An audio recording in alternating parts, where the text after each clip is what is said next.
We come out of the womb knowing how to get what we want. We do.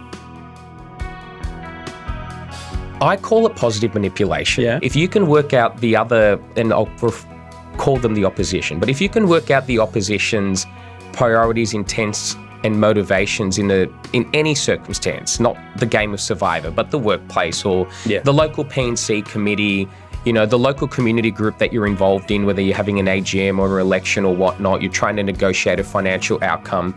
If you can work out priority, intent, and motivations, then you can cut a good deal.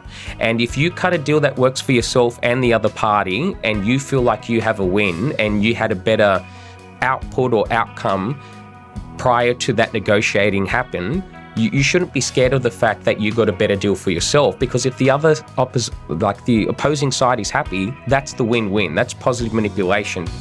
We only became the dominant species on the planet because we cooperated. I'm from the school of thought that applying maximum pressure at all times is a good thing, particularly when you don't know what hand the other person has.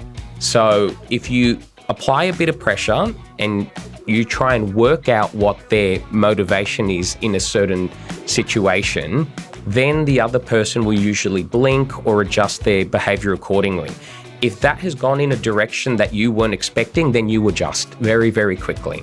And I think what made me different on both of my seasons of Survivor was I tested people's assumptions and their priorities and their motivations very, very quickly.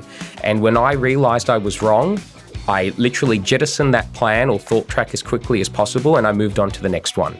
And I kept pushing and I kept trying and trying and trying until I was absolutely certain that the person on the other side would do what I predicted they would.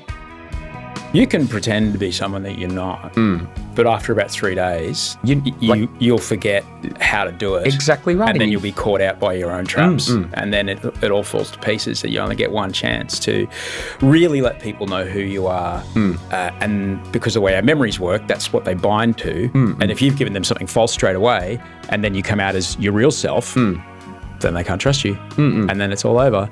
Sometimes if you do take a risk, the reward is bigger.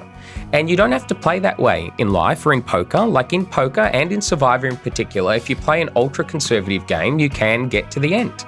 And it will have a certain outcome. And if you're happy with that outcome and it works for you, then stay on that course. But if you want a better deal for yourself, sometimes you need to take a risk. You need to back your judgment.